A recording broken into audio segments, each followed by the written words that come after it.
या आईने आपल्या मुलासाठी मृत्यू मागितला, तेही सुप्रीम कोर्टामार्फत, आणि कोर्टाने त्याला परवानगी देखील दिली. एक आई जी आपल्या मुलासाठी जीवाचं रान करते. मुलाला थोडा जरी त्रास झाला तरी आई अस्वस्थ होते. पण या ठिकाणी या घटनेमध्ये 31 वर्ष हरीशच्या आईने त्याच्यासाठी मृत्यू मागितला. हे ऐकून अनेक लोकांच्या मनाला पटतही नसेल, पण हे खरं घडलंय. ज्यावेळेस आपण या घटनेचं सत्य ऐकू त्यावेळेस अक्षरशः आपल्या पायाखालची जमीन सरकेल. एक आई आपल्या तरुण मुलासाठी मृत्यू कसं काय मागू शकते, नेमकं असं काय घडलंय, सविस्तर आपण या व्हिडिओमधून जाणून घेऊ. चॅनेलवरती नवीन असेल तर सबस्क्राईब करायला विसरू नका. दिवस होता सोमवारचा. सगळं काही अगदी नेहमीसारखंच होतं. घरामध्ये आनंद होता. स्वयंपाकघरामधून चहाचा सुगंध येत होता. आई आपल्या मुलासाठी जेवणाचा डब्बा तयार करत होती, तर वडील हरीशला काही महत्त्वाच्या गोष्टी सांगत होते. हरीशच्या घरामध्ये स्वप्न होते, आशा होती आणि भविष्याबद्दल एक सुंदर विश्वास होता. घरामध्ये तिघच जण, आई, वडील आणि मुलगा. आता इथूनच या आनंदी असलेल्या कुटुंबाच्या जीवनामध्ये असं काही घडणार होतं ज्याचा कोणी विचारही केला नव्हता. एक मध्यमवर्गीय कुटुंबातील मुलगा हरीश. आई वडिलांसाठी तो फक्त त्यांचा मुलगा नव्हता, हरीश त्यांच्या आयुष्याचा अभिमान होता.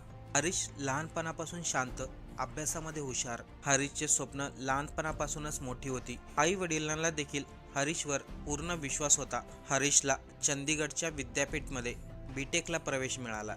मोठ्या विद्यापीठामध्ये बीटेकला प्रवेश मिळाल्यानंतर हरीशच्या घरामध्ये जणू दिवाळी साजरी झाली. नातेवाईक फोन करत होते, शेजारीही हरीशचं कौतुक करत होते. त्या दिवशी हरीशच्या आई वडिलांना वाटलं होतं आता कुटुंबामधील संघर्ष संपत चाललाय. पण आयुष्य कधी कधी माणसाला अशा वळणावरती उभा करून ठेवतं जिथे सर्व अंदाज अगदी चुकीचे ठरतात. आता इथे लक्ष देऊन ऐका, हरीश बरोबर नेमकं काय घडलं होतं. आता कालच्याच तारखेला म्हणजे 11 मार्च 2026ला हरीशच्या आईने त्याच्यासाठी मृत्यू मागितला आणि कोर्टाने त्याला परवानगीही दिली. पण या घटनेची सुरुवात झाली होती 2013 पासून. 2013 मध्ये एक साधी संध्याकाळ.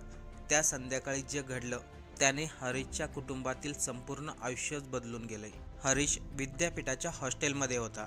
कॉलेज, मित्र, अभ्यास, मस्ती सर्व काही अगदी नेहमीप्रमाणे चालू होतं. पण अचानक एक मोठा अपघात झाल्याची बातमी समोर आली. ही बातमी होती हरीश ज्या विद्यापीठामध्ये शिक्षणासाठी होता तेथील हॉस्टेलच्या 4थ्या मजल्यावरून हरीशचा पाय घसरला आणि तो खाली पडला.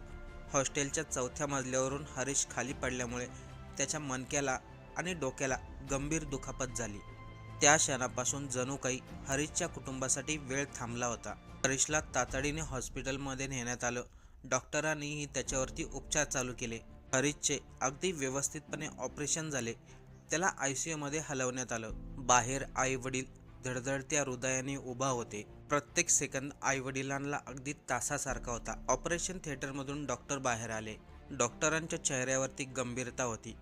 त्यांनी हरीशच्या आई वडिलांना सांगितलं, 4थ्या मजल्यावरून हरीश पडल्यामुळे त्याच्या मेंदूला जबर दुखापत झाली आहे. त्याचं संपूर्ण शरीर लकवाग्रस्त झालंय. हरीशचं ऑपरेशन तर केलं, पण तो सध्या कोणतीही प्रतिक्रिया देत नाही. आई वडिलांना ठाऊक होतं 4थ्या मजल्यावरून पडल्यामुळे हरीशला गंभीर दुखापत झाली, त्यामुळं त्याला रिकवर होण्यासाठी काही दिवस लागतील. डॉक्टर आहेत, औषध आहेत, उपचार आहेत आणि विज्ञान इतक्या पुढे गेलंय, आपला मुलगा काही दिवसामध्ये नक्कीच बरा होईल. आई वडिलांचा हा ठाम विश्वास होता. पण यानंतर काही दिवस गेले, आठवडे गेले, महिने बदलत होते, पण हरीशच्या तब्येतीमध्ये अजून काहीही सुधारणा झाली नव्हती. कारण की हरीश कोमामध्ये गेला होता. आणि इथूनच सुरू झाला कुटुंबाचा सर्वात मोठा संघर्ष. एका आई वडिलांनी मुलासाठी जे केलं ते ऐकून आपल्या डोळ्यामध्ये अश्रू येतील. ते सर्वांनी एक गोष्ट लक्षात ठेवा, ही घटना 2013 मध्ये घडली होती. हरीश कोमामध्ये होता. आई वडिलांना पूर्ण विश्वास होता हरीश लवकरच बरा होईल. इकडे हॉस्पिटलचं बिल वाढत होतं. यामध्ये हरीशला वाचवण्यासाठी खर्च खूप मोठा होता, पण आई वडिलांनी त्याची पर्वा केली नाही. त्यांनी आपल्या मुलाच्या उपचारासाठी जे काही बँकेमध्ये पैसे साचवले होते, जे काही दागिने केले होते, ते सर्व मुलाच्या उपचारासाठी देऊन टाकले. अनेक नातेवाईकांनी देखील त्यावेळेस मदत केली. हरीशच्या आईवडिलांनी काही करून त्याचे उपचार थांबवले नाहीत. त्याच्यावरती उपचार सततपणे चालू ठेवले. पण काही महिन्यांनी डॉक्टरांनी सांगितलं हरीशचं शरीर जिवंत आहे, पण त्याचं संपूर्ण शरीर हालचाल करत नाही. किती दिवसांनी बरा होईल, त्याच्यामध्ये कधी सुधारणा होईल याबद्दल सांगता येत नाही. हरीश अपघातानंतर सहजासहज श्वास घेऊ शकत नव्हता. त्यासाठी व्हेंटिलेटर लावलेला होता. काही खात पित नव्हता. शरीरामध्ये अन्न जाण्यासाठी ट्यूबचा वापर केला जायचा. शरीर हलवण्यासाठी हॉस्पिटलमध्ये नर्सिंग स्टाफ होत्या. आईवडिलांनी विचार केला होता, काही झालं तरी मुलाला वाचवायचंच.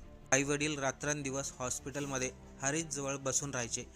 आई हरीशच्या डोक्यावरून हात फिरवायची तर वडील त्याच्यासंग बोलण्याचा प्रयत्न करायचे. आई वडिलांना जाणवत होतं हरीश आपलं बोलणं संपूर्ण ऐकतोय, पण त्याला प्रतिक्रिया देता येत नाही. काळ पुढे जात होता. 1 वर्ष गेली, 2 वर्षे गेली, 5 वर्षे गेली. या दरम्यान हरीशच्या उपचारासाठी त्यांना पैशांची गरज होती.